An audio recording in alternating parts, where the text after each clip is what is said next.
Okay, I'm going to do something slightly different. I'm just going to rewrite the problem. And what I noticed right from the get-go is that this thing over here factors into 3x plus 5 and 2x minus 7. Again, the reason 3x times 2x is 6x squared, then you get minus 21 plus 10, which is minus 11, and you get minus 35. But the right-hand side, a little strange looking because it's written in a funny way. So let me write this over here. So it's 2x minus 1 over 3x plus 5. I'm going to write this as minus. What I'm doing, factoring a minus 1 out from the bottom, and that would be 2x minus 7 then. And you get 5x plus 6. And this equals 2 minus 3x plus 5, 2x minus 7, and you get 23x squared minus 10. Let's not panic yet. I'm going to try to combine these two, which seems unusual by today's standards, but you get 3x plus 5, 2x minus 7. And what do you get in the numerator? This is the tough part. You're going to get, let's see, I can write it aside. You get 4x squared, let's see, minus, again, I want to point out what we're doing. I'm multiplying this by this. So you get 4x squared, let's see, minus 14 minus 2 is minus 16x. Whoops.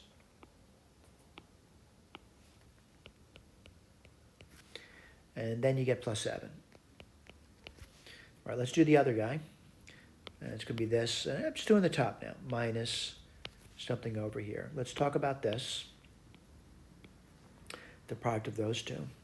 And that's going to be what? 15x squared. And then you're going to get what?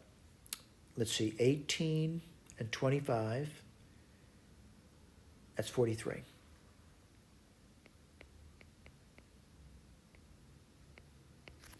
And then you can get plus 30. Well, I got to simplify that, don't I?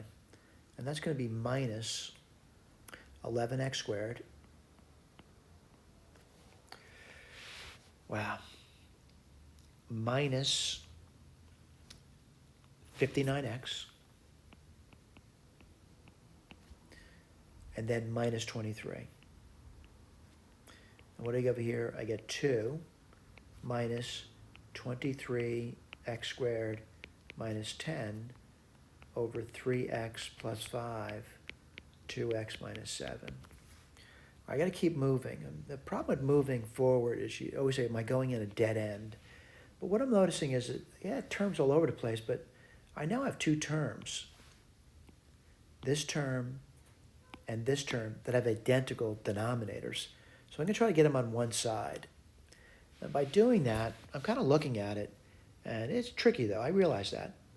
I'm going to be adding that to both sides. All right, when I say adding, I'm adding this to both sides now. And I get 2 on the right side if I did that. And what do you get on the left side? You get the same denominator.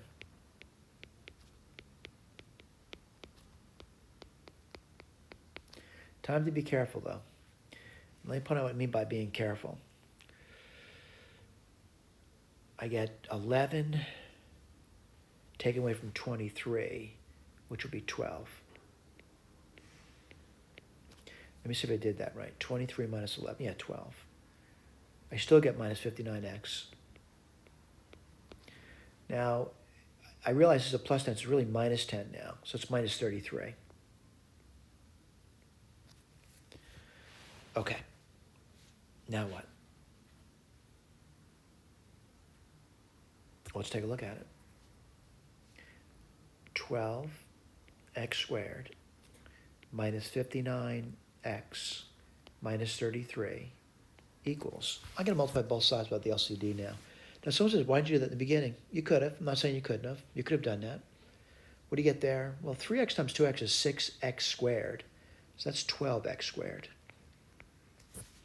And then 3x times minus 7 is minus 21, and 10 is minus 11. So that's minus 22x. Again, 3x times minus 7 is minus 21. 5 times 2 is 10. That's minus 11 times 2 is minus 22. Then minus 35 times 2 is minus 70. Well, something nice happens. The x squareds disappear. And because I subtract from both sides, you get minus 59x minus 33 equals minus 22x minus 70.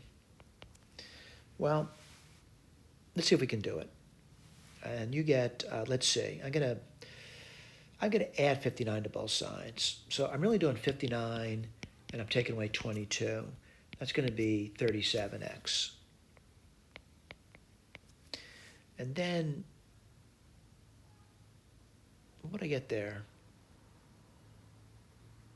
Wow, I get 37. Because if I add 70, I'd get 37. So x is equal to 1. Now, I got to say, this took me a while to get there, but I did get there. But I want to go back to the original problem, and I want to see if that's any issue at all. And it's not, because I don't have any division by 0. But you know what? I'm a little suspicious that that turned out so nice. So what I want to do is I want to check it. All right, so let me just erase, the groundwork. I got all the groundwork done. All the dust settles. I'm trying to self-assess that I really get the right answer.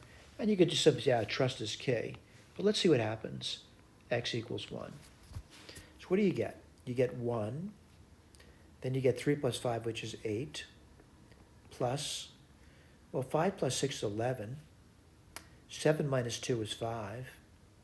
Equals 2 minus, a little more complicated, it's 13. And let's see, you get 6 minus 11. That's minus 5 minus 40 now. I want to point out one of the problems with checking, maybe a bad arithmetic and you check it and it's the right answer, but your check says it's wrong. I don't know. Well, it's 40, right? That's 5 plus 44. This would be, if it's 40, common denominator, this would be 80 over 4. And this would be plus 13 over 40. No, I think I made a mistake somewhere. I got to check it again because I'm pretty sure that's the correct answer. Like I say, arithmetic is a problem, right? So let's say 2 minus 1 is 1. Then you get 8. I'm just checking again. Did I say 1 first of all? Yeah, x is 1. 11. 7 minus 2 is 5.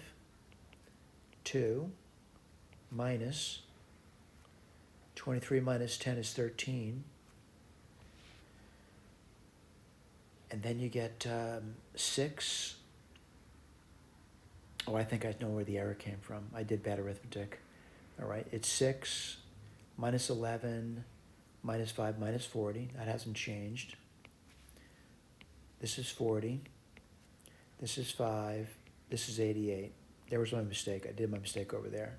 This is going to be 80 quarters, which is 2, plus 13 over 40, which is going to be 93. I'm sorry. This is 40. 93 over 40. And what do you get over here? 40. And that's 93. So it did work out. Again, I'm mistaken the arithmetic. Checking's important, no, but I do realize it's prone to error. This is fine. All right? Thank you for paying attention. Oh, before I go, haven't reminded in a while. My name, Ron Bannon, draft version. What does that mean? There's probably a ton of errors. My email address, Bannon, BANNON.US. The exception, the A is the @ symbol. Thank you.